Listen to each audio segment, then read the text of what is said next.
a high school in Japan, a girl is the center of attention wherever she goes. After everyone stops to admire her beauty, it is revealed that her name is Elisa Kujo, and besides being the daughter of a Russian father, she has the best grades in the school. She starts walking, and a boy appears, greeting her. She replies with a good morning, and he says they should get to know each other.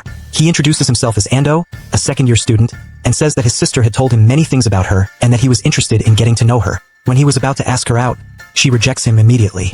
After sensing her coldness, he asks if at least they could exchange numbers. She says she will decline because she has no interest in him at all. The boy is left embarrassed, serves him right for being so forward. After dismissing him, she says she has one last thing to mention, that his necklace is against school rules since she is part of the student council. After leaving him speechless, everyone is amazed since she rejected the most sought-after guy in school as if it was nothing. Finally arriving at her classroom, she finds several boys staring at her. Seeing her friend Q sleeping, she greets him. When he continues to sleep, she kicks his chair to wake him up. She greets him again and asks if he stayed up late watching anime again. She says he never learns and that he shouldn't sacrifice a good night's sleep for anime. He says the episode ended late, and he spent 2 hours discussing it with an otaku friend. She asks if he's an idiot, and he says if being an idiot means showing love for an anime he likes without caring about the time, then he accepts the label.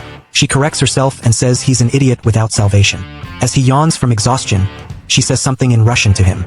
He asks what she said, and she replies that she called him pathetic. He starts searching under his desk but finds nothing. He asks if she can share her chemistry notes with him. She asks if he forgot again, and he says he left them at home. She says it's okay, and he thanks her. As class continues, Hughes is exhausted. The teacher starts writing on the board, and the Russian girl throws a pen at him to wake him up.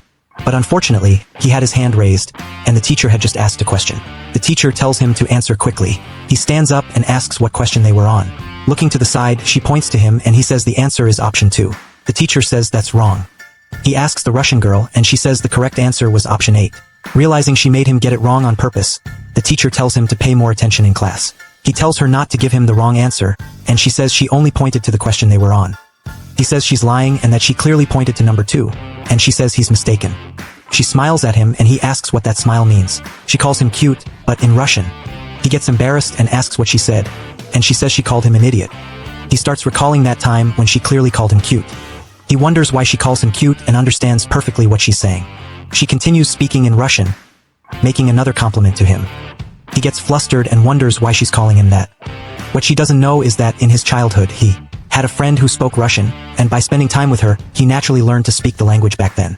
He starts wondering why such a beautiful Russian girl is flattering him, and even if it's in Russian, he understands everything. He thinks that if he admits he understands her, she might faint, but to avoid any problems, he prefers to keep it a secret. The scene cuts and he decides to take out his phone. She tells him that phones are not allowed in class unless it's an emergency, and he says that in this case it is an emergency. She looks worried and asks what kind of emergency it is. He replies that he only has 10 minutes to unlock a new character for free.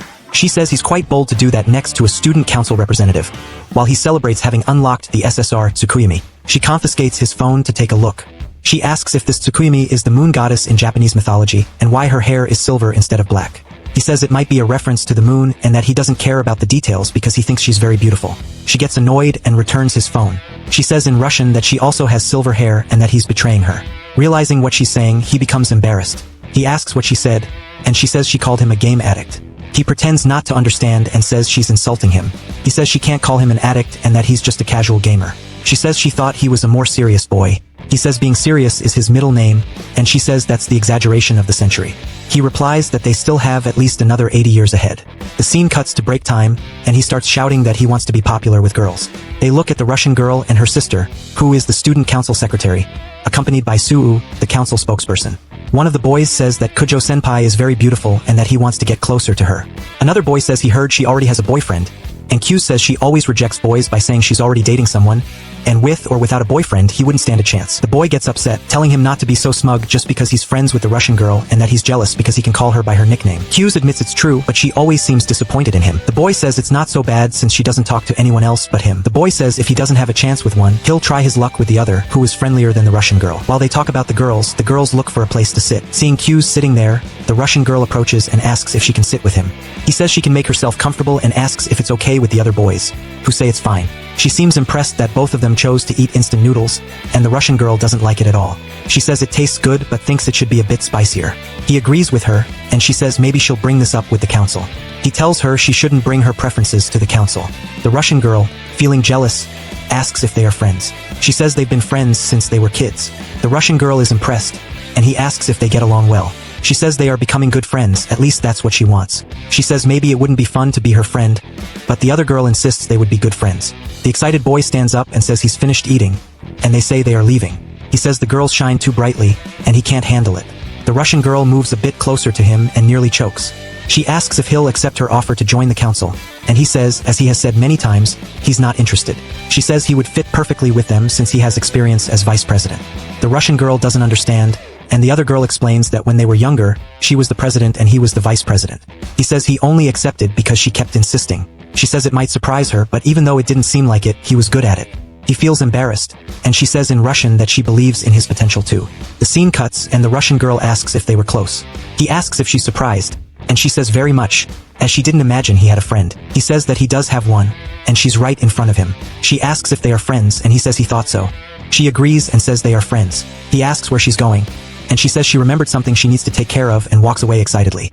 Suddenly, there's a flashback of Q's with his childhood Russian friend. She calls him Pineapple, and he corrects her, saying it's Masachika. She corrects herself and asks him to sit next to her. She starts speaking in Russian, saying the sky is beautiful. He tries to respond but stumbles over the words, and she corrects him. As it gets dark, he says goodbye to her.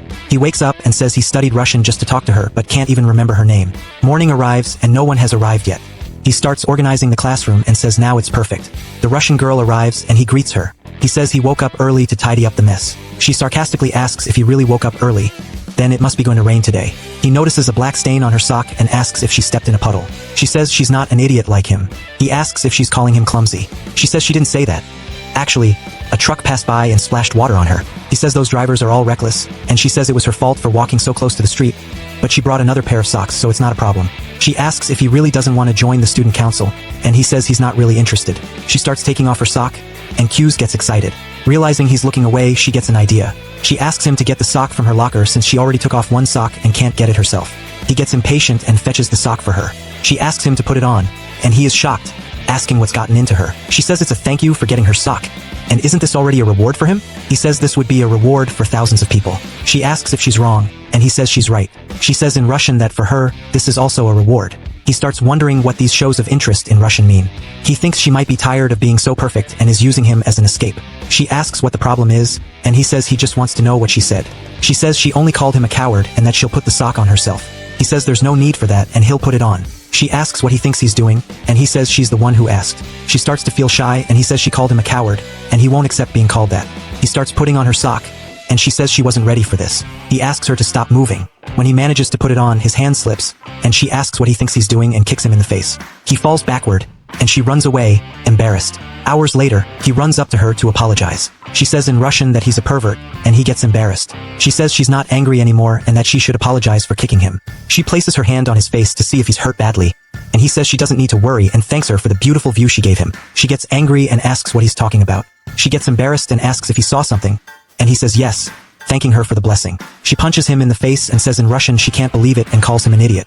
He starts chasing after her, asking for forgiveness. She keeps running away, asking him to stop following her. She jumps over the hallway, and he says that's why she always gets perfect scores in physical education.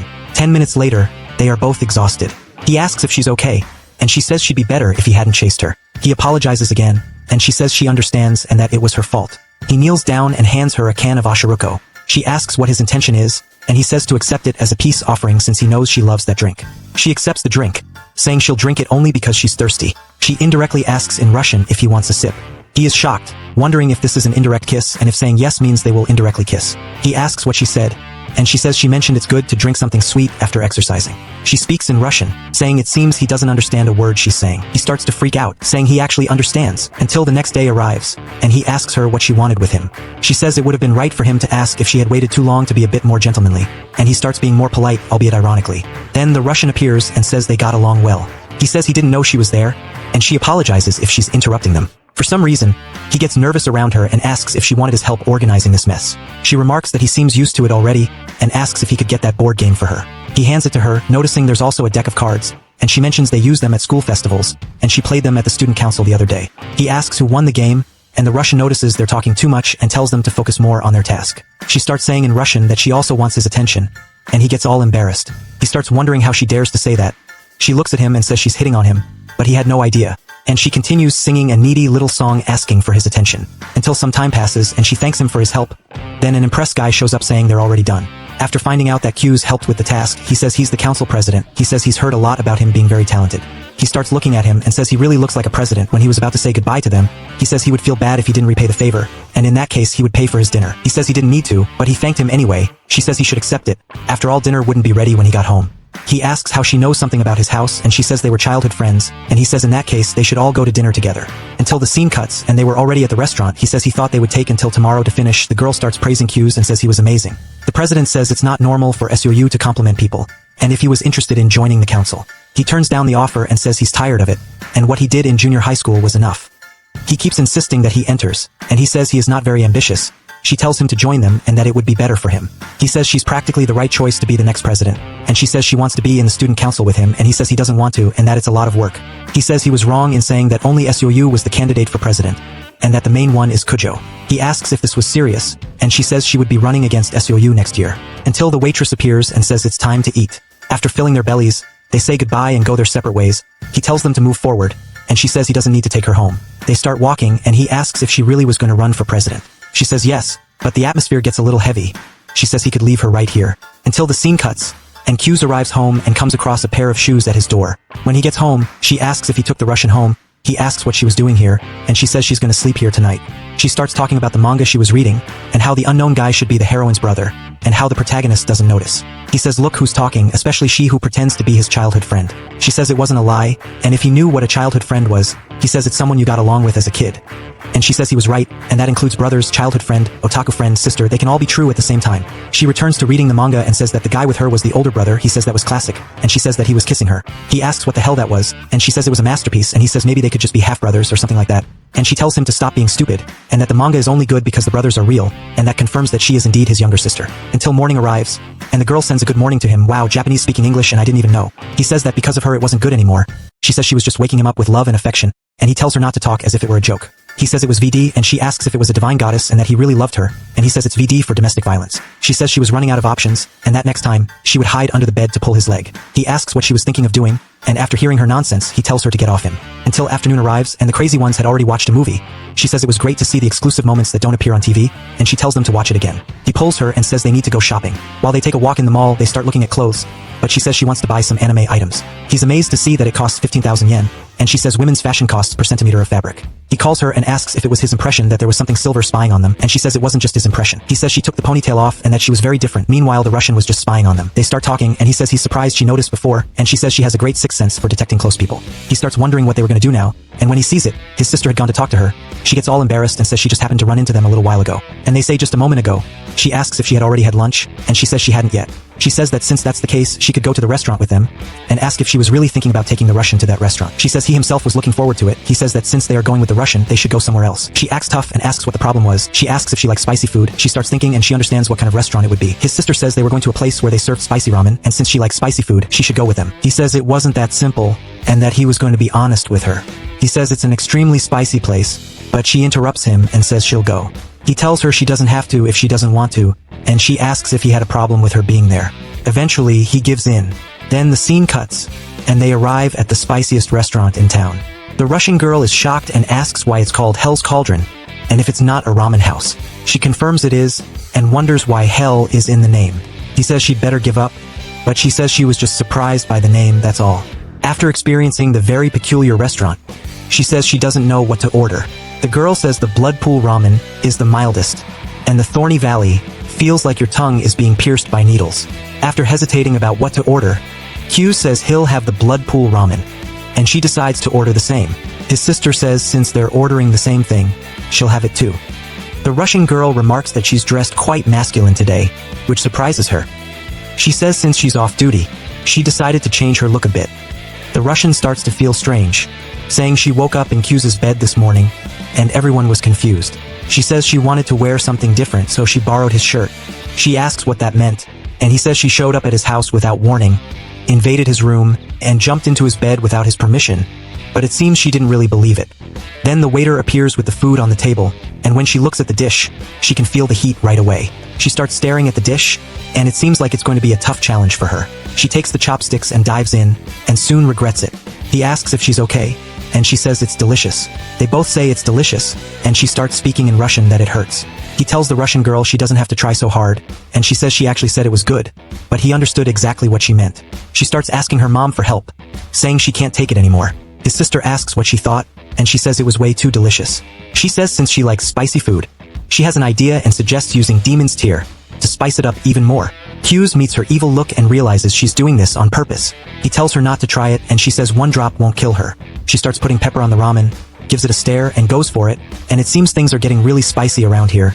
Then the scene cuts and he asks if she's okay, and she asks where Sue is. He says she went to buy some things, and if she's okay. She asks what he means, and he says she knows what he's talking about. He looks to the side and asks if she wants ice cream, and she says she does. They start eating ice cream, and her tongue thanks her. He asks her why she wants to be student council president, and she says because she wants to, and if she needs a reason for that. He asks if she has a running mate.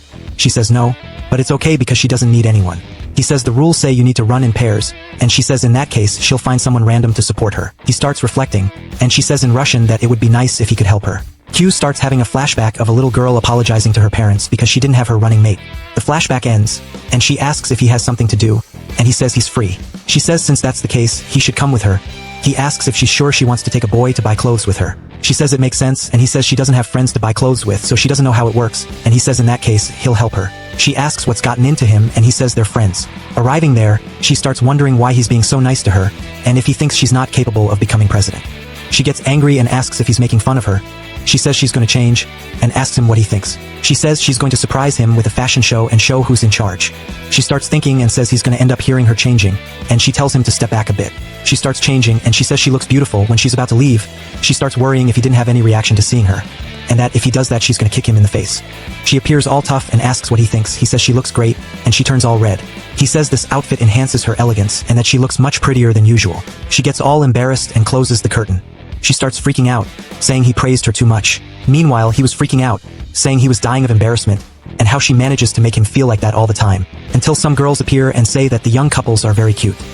She couldn't believe he called her beautiful, until she starts thinking, and she says she didn't know he had the courage to compliment a girl like that, and she wonders if he's used to it. She asks what he thought of that outfit, and he says she's more beautiful than cute, and that this style is perfect for her. She gets all shy but tries to pretend she doesn't care. She starts parading for him, asking for his opinion, and it's a new compliment for each different outfit. She says the feeling of being complimented all the time was wonderful. Then she starts looking for what to wear now. She looks at herself in the mirror and says maybe this is too bold, but she's sure Hughes will compliment her. She opens the curtain and asks what he thinks of this, and when she looks, his crazy sister is there. She says she's very bold, and Hughes agrees with her. She gets embarrassed and closes the curtain, and she starts saying in Russian that she wants to die. She asks what she said, and he says she wanted to drag herself, and she says she's very childish. Until the scene cuts, and they were on the subway, and she was in the moon until now, until the subway stops, and he says goodbye to her. She says today was fun, and they should go out together more often. They say goodbye, and she starts wondering what she was thinking of wearing that kind of clothes, and that he'll think she's easy. Until she realizes, and she starts asking why they got off at the same station. Until she arrives later, and she gets home. Her sister shows up and welcomes her. She calls her Masha and says she had arrived. And she says she had already asked to be called Oni-chan here in Japan. They go to the room, and her sister says she looked very down and asks if something had happened. She says she's fine, but her sister says she can't fool her sister. She says it wasn't a big deal, and that she just happened to meet Hughes with her childhood friend. She says she understands and that she gets very irritated when it comes to him. She gets all giddy and says that finally, a boy has appeared who can touch her heart. She plays dumb and asks if she likes him.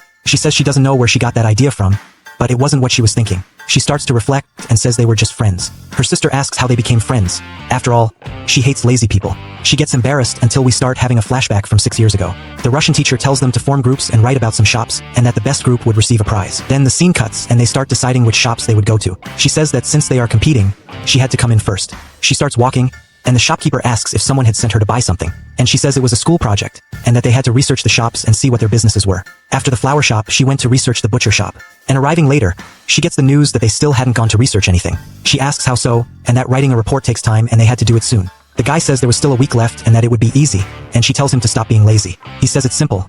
Clothing stores sell clothes, and bakeries sell bread. They look at her notes and ask if she was taking it that seriously. The girl asks if they would really have to read all that. She gets embarrassed and asks why they don't take it more seriously. They start arguing, and the boy says if she thinks it's so bad, she should do it all by herself. After spending days working hard, the day of the final result arrives. After discovering that Group B had won, she is disappointed. She starts walking, saying that if the others had worked hard along with her, they would have made it, and that she was wrong to expect anything from them. She looks at the sky and says that if that's the case, she will do everything by herself. Then the scene cuts, and everyone is wondering how she passed the extremely difficult transfer exam.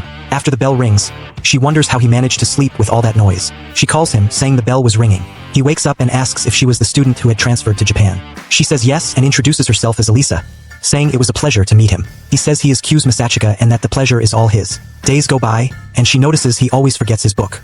In physical education classes, the guy seemed like a slug, and in math classes, he only knew how to sleep. She says that apparently lazy people are everywhere. A few months pass, and they start talking about preparations for the end of the year. Until later, she says she will stay working a little longer. The girls leave, saying it was just a school festival. She starts to realize that once again, she was the only one who cared. She ends up pricking her finger and says that won't stop her. And even if she's alone, nothing will hinder her. Then the door opens, and when she looks, it's Q's. He says he figured she would still be here and asks why she didn't go home, and that they would resolve it tomorrow. She says not to worry about her, and that she was going to do this a little longer. He says the club agreed to help them with the costumes, and that this was permission to spend the night at school, and that such a special event would really excite the other students. She asks how he managed that, and he says he asked the former student council president to pull some strings, and the craft club agreed in exchange for the boys' labor. He tells her to go home and that it made no sense for her to work alone. She gets mad and asks what he meant by that. She starts venting, saying she just wanted this attraction to be perfect, and that she wouldn't do something half-hearted. After continuing to vent, she asks if she was doing something wrong. He says she is putting effort into the wrong things,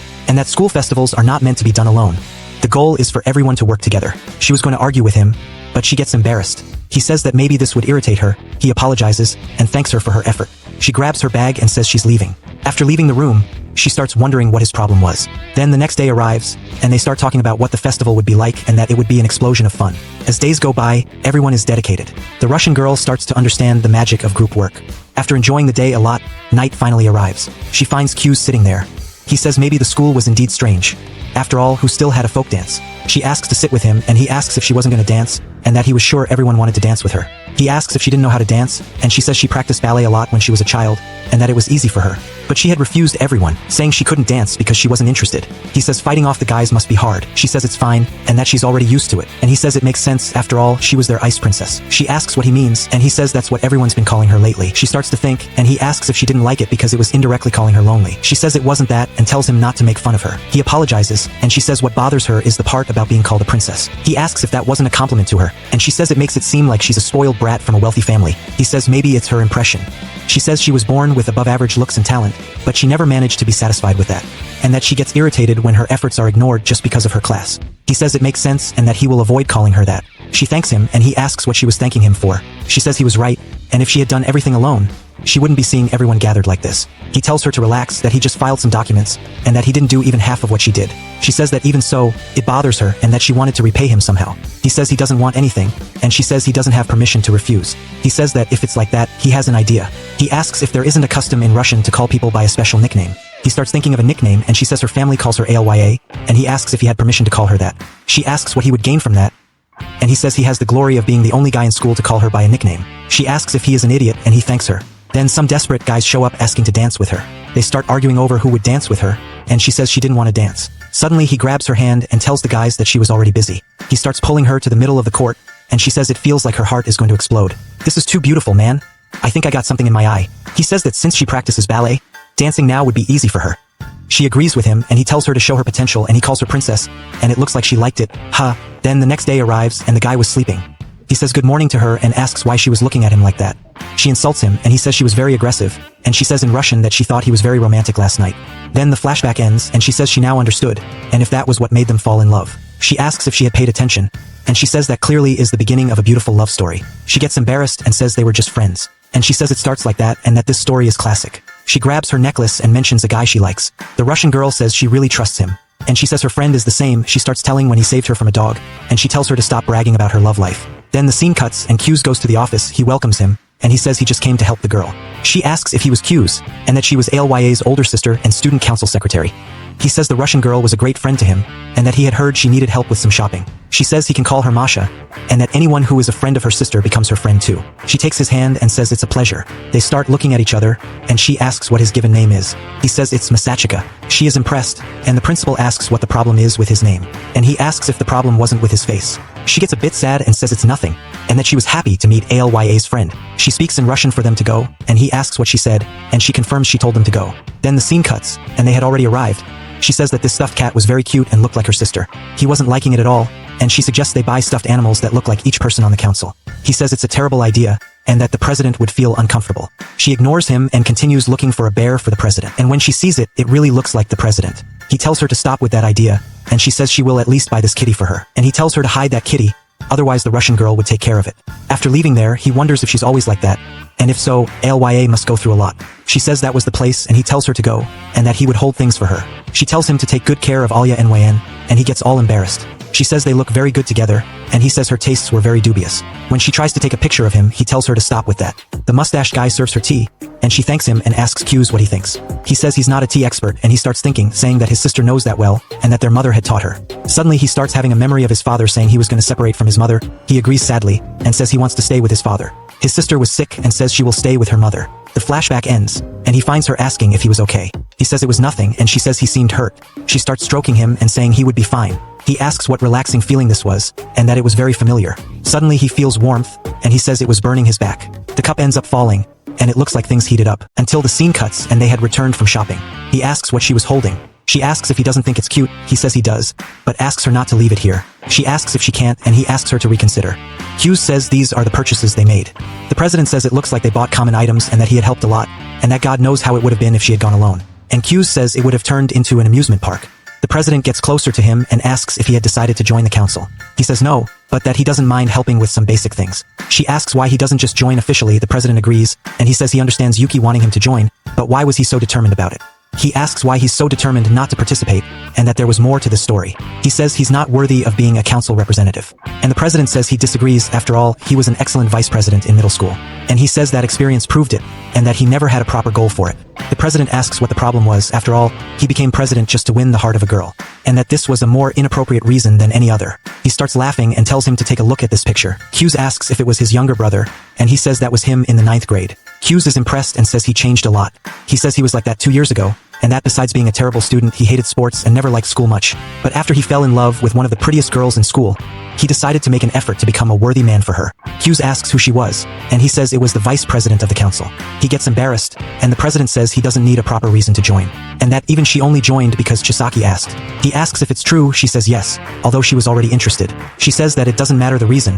What's important is what you do while you're here. He asks if that's how it works, and she says that's how it should be, otherwise only saints would occupy the positions. He says she's right, and the president says they can't ignore his results in middle school, and that he has absolutely nothing to be ashamed of. He starts to have a flashback of his sister saying he always needs to be by her side. He says it would be a lot of work, and she says he's her brother.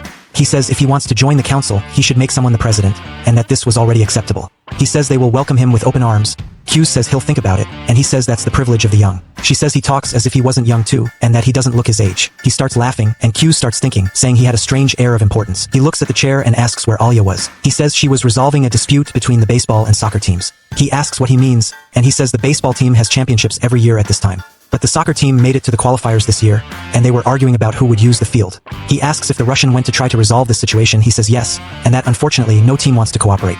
The girl says the baseball captain was featured on TV, and he says he's known as the future. He says usually Chisaki handles club fights, but she's absent because of important matters, and it seems the Russian was having problems. He decides to go there and says he'll just check if there was a fight.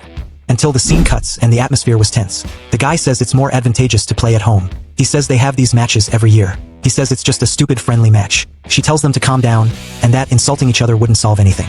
He asks if she had a better idea, and she suggests they use the Riverside Park for practice. The guy complains, and he says there was a baseball field there, and he says there was also a soccer field. While they argue to see who was more important, the two captains were silent. She tries to calm the fight, and she says no one was listening to her. She says she doesn't know how to influence people, and that since that day, she never wanted to trust people and always preferred to do everything alone. She says she always refused to interact with people, and now she was reaping what she sowed. After all, who would listen to someone who only knows how to be arrogant? She starts crying, saying she was completely alone. She starts speaking in Russian, asking for someone to help her. And when you see it, Q's appears, he apologizes for the intrusion, and says the council sent him. Until we are shown a few seconds ago while he was watching everything happen. He says that way she wouldn't succeed, that both were too stressed, and they needed to act differently. He says he feels sorry for her, but this would be a good experience. When he was about to leave, he hears her asking for help. He says that's why she ends up alone because she only says that in a language no one understands, and he says in Russian that he is coming. Until we return to the present, and they ask if he wasn't the vice president of middle school. He says the president had explained a bit to him, and if they wanted to compete to see who would get the field. After the captain confirms, he says he has an idea. He tells the baseball team to train by the riverbank. After all, they have fewer members in their team. And in return, since the soccer team has more people, they send people to help with their training. While the dispute was still going on, Hughes starts looking at a girl. She says the assistants will help the baseball team. The guys get shy and say it will be a good help. The guy asks if they weren't just complaining now. She says they will give up the field, and that helping is the least they can do. The captains decide to agree to the deal, and Hughes says it was resolved. While he was talking to them, the Russian girl got all awkward, until the scene cuts and they start walking. He apologizes for intervening, and that he ended up taking over her speech. She asks why he made that proposal, and that logically the baseball team would never accept it, and that it seemed like he knew the assistant would offer to help. He asks how she noticed, and she says he was looking at her the whole time. He says that assistant is the girlfriend of the baseball team captain. She can't believe it, and he says the whole school already knew they were dating. He says the captain was quiet the whole discussion, and that he wanted to help his girl, but as captain, he had to keep his priorities. And that for her it was strange because she knew it was what her team wanted, and he imagined she would accept the proposal. She asks if they were in the same boat. He says yes, and that because the baseball team has some pretty girls, the soccer team will be able to use the school field, and so they can flirt during training, and that it was 3 birds with 1 stone. They keep walking when suddenly the president asks if they had resolved the problem. He says yes, and she says it was all thanks to Q's. The president says he did a great job, and he asks if he had already planned this. The president gets embarrassed and says it proves he knows what he's talking about. He asks if he changed his mind, and he says that from today he would have the honor of being part of the student council.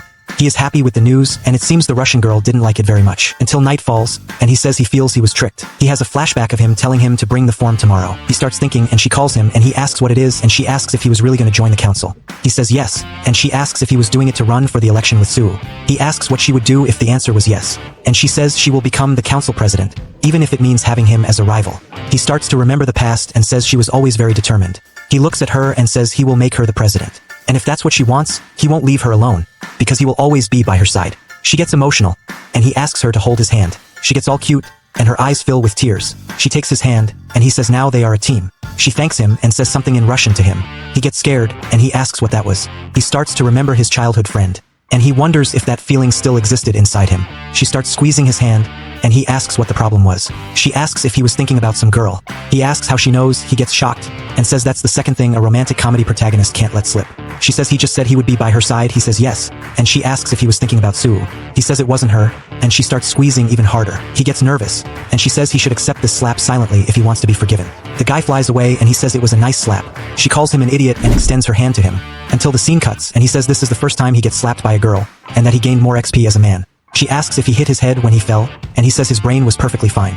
She says she forgot his brain was defective from the factory. He says that's not something to say to a guy who was considered a child prodigy. And it seems she didn't really believe it, until the scene cuts and she asks how his cheek is, and if he needs ice. He says he's fine, and just doesn't feel anything on the left side of his face. She says that doesn't sound good, and he says he was joking. He says it was throbbing a bit, and she gives him a kiss on the cheek. He is left speechless, and she says it was just a little kiss. He starts to zone out with the sensation. She says goodbye to him and says they will talk tomorrow. He asks how she did that, and he starts shouting for her to tell him what she said in Russian earlier. Until the scene cuts, and we are shown that she said she loved him. She starts wondering if she really loves him. She starts freaking out, saying she doesn't love him at all, and that she just got carried away by the moment. She says maybe she is falling for him, but there was something more important, which is becoming the council president. She says she should be focused on meeting his expectations, and if she confessed her love, he would end up rejecting her. She starts punching the pillow saying she doesn't love him, until her sister arrives, and she asks why she was so serious, and she says she met a wonderful person. She shows the kitten to her, and says the expressions on its face looked like hers. She starts walking and says she found Q's to be a great person, and that it makes sense she fell for him. She says she doesn't like him, and her sister says she looks really cute when hiding her feelings. She gets embarrassed, and her sister tells her to hurry and confess her feelings to him, and that she won't be able to do anything when they take him away from her. She pretends not to understand, and turns her back on her. Meanwhile, the guy was heading home, remembering the things he said to her and thinking he had been very cheesy. He believes she said in Russian that she loved him. He wonders if all her words in Russian were not a joke. Of all the times, this seemed to be the most serious. He thinks that maybe she got carried away by the moment, just like he did, and that she should have already returned to normal and was regretting what she did. He feels a bit sad and starts having a flashback of his mother complaining that he hardly ever stayed home because of work, and that apologizing wouldn't solve things so easily. He reflects that love is a fragile emotion, and that thinking about it is a waste of time. He thinks he wouldn't be able to be by her side. After all, he abandoned his sister and left her to carry on the Sue family name alone. The scene cuts and he arrives home. He sees her shoes and wonders if she isn't busy today. He thinks that if today's events were planned for him to join the council, she would clearly be involved. Then he opens the door and sees her. She calls him a pervert, and he responds that he knows she set this all up. She asks if he realized it, and he says he bets she left as soon as she heard him close the front door. She pulls him and tells him to wait, asking if he wasn't curious about why she did this. He tells her to put her clothes on first. She says she realized something crazy. She points out that they lived together for years, but they never had the scene of walking in while the other was dressing. He says this is worse than he imagined. She says siblings see each other changing at least once in their lives. He tells her maybe in her manga and to calm her otaku brain. She gets mad and says it was at least worth a picture. He asks where she was looking, and she says it's a camera that only idiots wouldn't see. He gets mad, and she says she will make it up to him for tricking him. He says he doesn't want anything from her as compensation. She tells him to calm down, that he was talking too much, and that she knows he already examined her thoroughly. He says he'll teach her something, that showing everything had no fun, and that she wouldn't attract anyone that way. She gets embarrassed and says she hadn't thought about that. He starts to leave, and she says she won't be fooled like that. She asks if he looked her up and down. He says maybe a little, and she calls him a pervert. The scene cuts, and he asks why she was drying her hair in his room. She asks if, after talking to the president, he decided to join the council. He says he decided to support the Russian girl for president.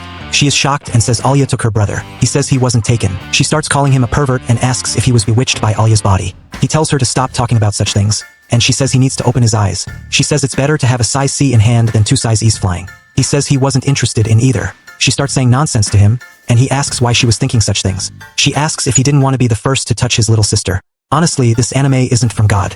He tells her not to say such things, and she says he already did it when they were in elementary school.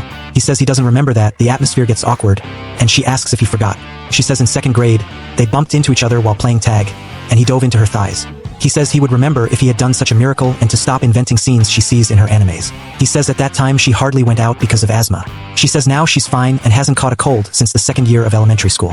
He says she could be more relaxed, and she says she is, but only at school and at home.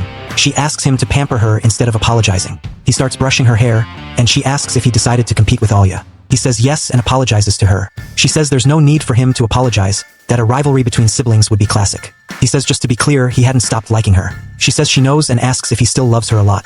He indirectly says yes, and she says he admitted it.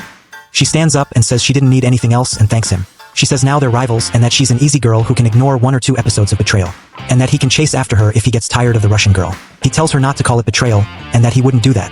She says she knows that in the end, he'll come back to her. He asks if she became the last cookie in the package, and she says goodbye to him. She closes the door and says now he found someone to motivate him. She laments that unfortunately, it wasn't her who succeeded, but she wouldn't lose by any means. The next day arrives, and he says it's not normal for her not to have invented anything to wake him up, and that maybe she was upset with his decision. He says she wasn't like that, but he had to make it up to her somehow. When he gets up, she pulls his leg. The guy is shocked, and she starts laughing. She tells him if he thinks this will end sadly to think again. He gets mad, and she tries to escape. She asks him to pull her, he smiles and starts suffocating her. He says he will bury her alive, and she says she's going to have a fit with that manly smell. The scene cuts, and the girls were talking about dramas. Meanwhile, Aalya was upset because his seat was empty. When she hears a noise at the door, she thinks it's him. She wonders what she was worried about, and that he would come in with a sleepy face as always. She tells herself to stay calm. She hears them greeting cues and is startled. He says good morning to her, and she acts tough. He asks if she was preparing for class. She gets all giddy with his looks, and he asks what the problem was. She says there wasn't any, and she hears a guy inviting him to go to karaoke. While they were talking, she says Q's was different this week. She starts freaking out, wondering what she was thinking, and that he probably didn't get enough sleep as always. As the class goes on, she notices he wasn't falling asleep. The scene cuts, and she wonders if he was improving his behavior for her. She has a flashback of him, then snaps back to reality and makes a great shot, scoring a point for her team. While the girls were praising her, she notices the clueless Q's getting hit in the head with a ball. The scene cuts, and he starts complaining about the pain. He says he was feeling hungry when Aalya appears asking if he was okay. He asks why she came, and she says she was worried he got hurt. He says it seems she saw it, and she asks if he wants to go to the infirmary. He says he's fine, that he came to get some fresh air. She gets worried and tries to measure his temperature. She says it's hard to tell like that. He gets a bit shy and starts remembering the size E his sister mentioned. He gets all silly, and she starts tying her hair up. He's enchanted by her beauty and says she must be doing it on purpose. He starts admiring her beauty, and she asks what it is. He says it's nothing, and she leaves, telling him to drink some water. The scene cuts, and they go to drink water. He sees her drinking water and gets all excited. When she looks at him, she asks what he was doing, and he says he needed to cool his head literally. Suddenly, she asks what's wrong with a guy who overflows with charisma from head to toe.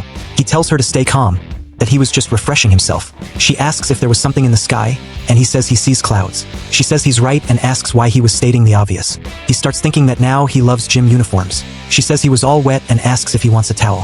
He says he's fine, that he'll let the sun do the work for him. She puts the towel on his head, and he ends up seeing something else. She asks if he's cooler now, and he says now he understands how a dog feels. She asks what breed, and he says he doesn't understand that. He asks her to forgive him for being a stray mutt, and she says naughty dogs have their charms. He gets embarrassed and she pulls him, saying they need to hurry up and for her to go back to class. She says she just got there, he thanks her for the towel, and she says goodbye to him. As they walk, he says he knows where this is going, that they'll call him a pervert. She asks if he's feeling better now and if he doesn't need to cool where it hit. He wonders if she thinks he got wet earlier to cool where the ball hit him. He says he's fine, that there's no bump on his head. She checks and he gets all embarrassed. He wonders why she's being so nice, if she entered a romantic phase. He asks if she isn't being too nice to him.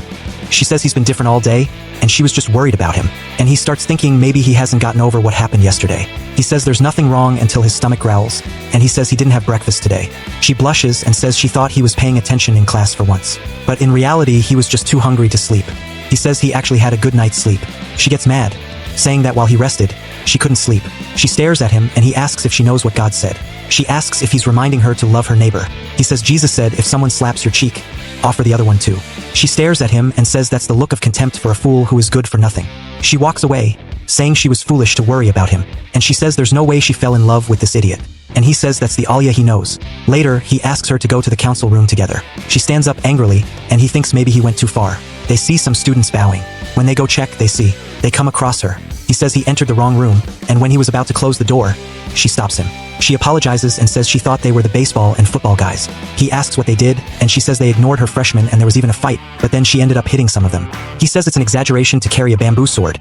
She says her fists can be lethal, but a sword like that wouldn't kill anyone. He says this is Sarashina, but the boys call her Ane. He tells Q's to chill out and that she didn't commit any violent acts, and that she only used the threat to make sure they would behave. They're all confused, and he says the sight was lovely. She starts hitting him and the guy is laughing, until the girl shows up and asks if she's late.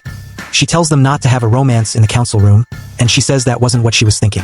She asks if he's hurt, and he says his shoulders were already hurting, so it was good for him. She says unfortunately she can't control her strength, and he says he was preparing his body to deal with it. They start looking at each other, and Rusa tells him to be careful with what he says. He says the boys call her A&E and asks if she wears a band like Sarashina. She asks why he thinks that, and he says if she did, it would be a Sarashina band on Sarashina. She says it seems they get along very well. She plays tough, and he says her sister already noticed. She's in shock, and he says they get along very well. Then someone knocks on the door, and when they check, it's Q's crazy sister. Then the council meeting starts, and he asks Q's to introduce himself. He says he is Q's Masachika, and he will be handling the general affairs of the council, and that next year he and Alya will be running mates in the presidential election. And it seems like she liked it. He says that his specialty is being an otaku, and that they can talk to him about most of the popular anime that exist. The president says that he is now officially a member of the council. He asks if he could accompany Alya's sister and help her. The president agrees and says he is sure that he will adapt quickly. After all, he already has experience as vice president.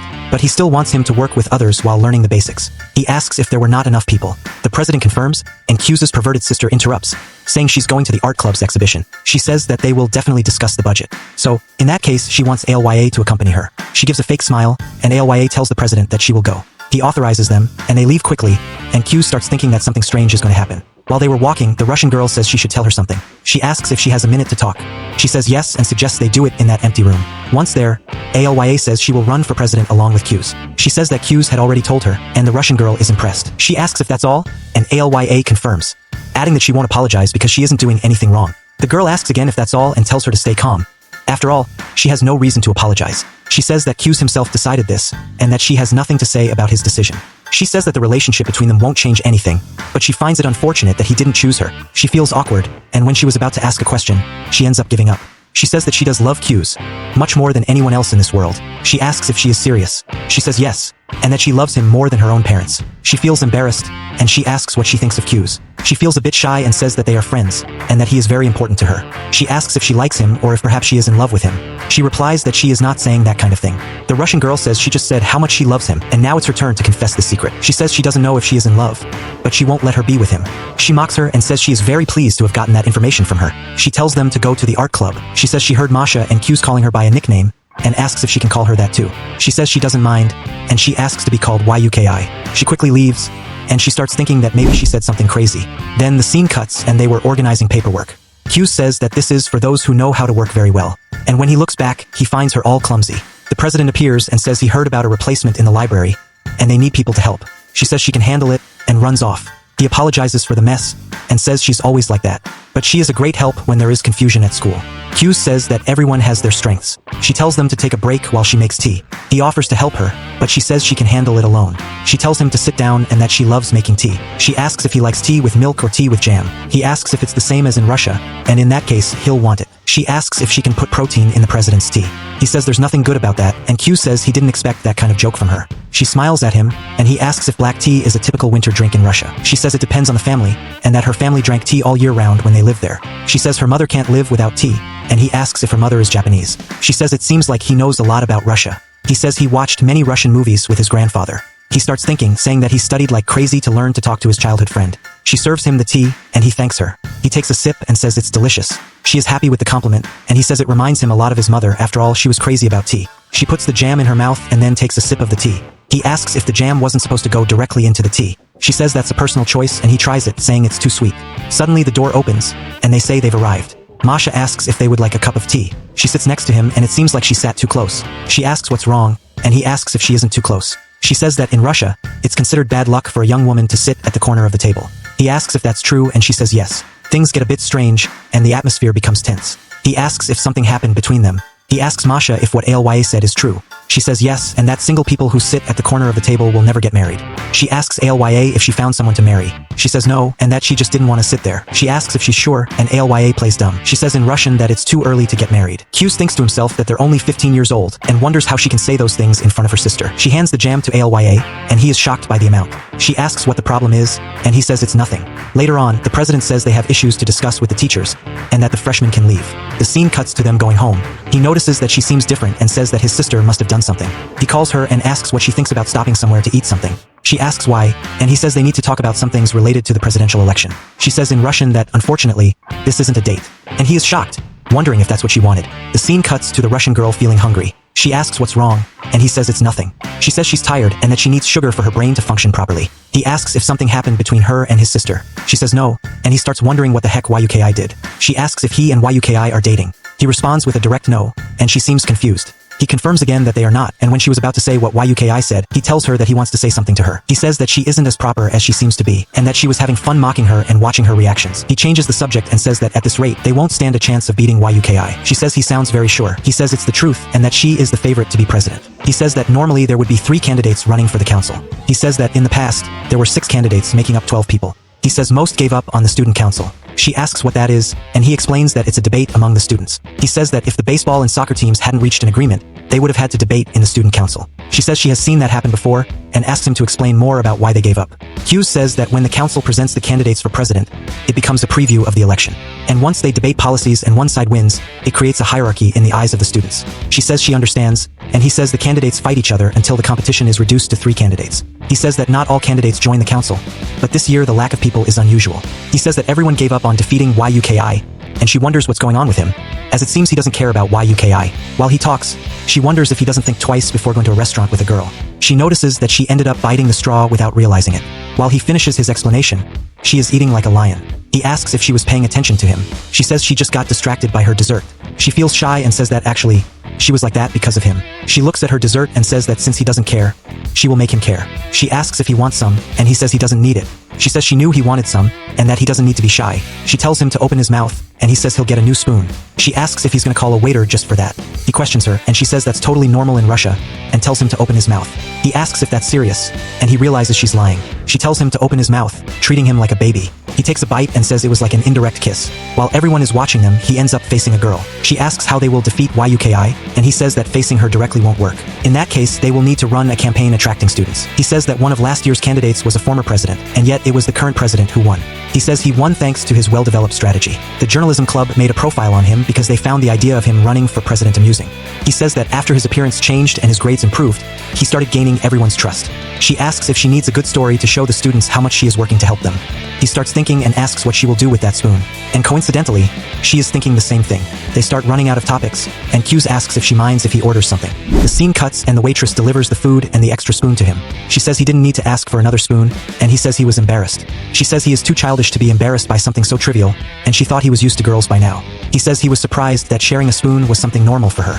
He asks if indirect kisses are normal in Russia, and she says in Russian that he is the only guy she would do that with. He tells her to eat before it melts, and she asks how she can build support like the president did. He says she needs to show her effort to everyone. She asks if he was referring to the speech, and he says that would be the first political speech for everyone. She asks what she should say in her first speech, and he tells her to do whatever she wants. After talking a bit more, she asks if there isn't a specific counsel for that. He says she doesn't need to pretend, and that she is a captivating person as she is. She feels very shy and says in Russian that she wants more compliments. He says that for a casual restaurant, this place is really good. She asks if it was really good, and he says yes. He asks if she wants some, but then remembers that the food was too spicy for her. She says if she refuses, he'll find out she doesn't like spicy food. She says she'll just have a spoon. He takes a whole chili with the spoon, and his sister's little devil appears, encouraging him to do something wrong. Then Masha appears and asks him not to be mean to her. She hits Masha, and she flies away. He apologizes and hands it to her. She prepares herself and puts the whole spoonful in her mouth. She starts freaking out and calls him an idiot in Russian. As night falls, he asks if she's okay. She plays dumb, and he pretends not to know anything. She says that if he is with her, Yuki will find a running mate. He says she is quite popular, so it wouldn't make a difference who she chooses, unless it was someone who had been part of the student council. He says they would be in trouble if she chooses someone like Taniyama. She asks who that person is, and he says she was a strong competitor against Yuki in the elections they won. She says she doesn't know her, and he wonders if she has given up on being president. He starts to slack off, and she asks what's wrong. He says they will soon find out who will be her partner. Then the next day arrives, and she says she will introduce someone to them. Hughes is shocked, and she introduces herself as Kimishina Ayano from the first year, Class C. And from today, she will be part of the council. Hughes didn't like the news, and she makes a mocking face. She tells Hughes that they will do their best, and the atmosphere becomes very tense.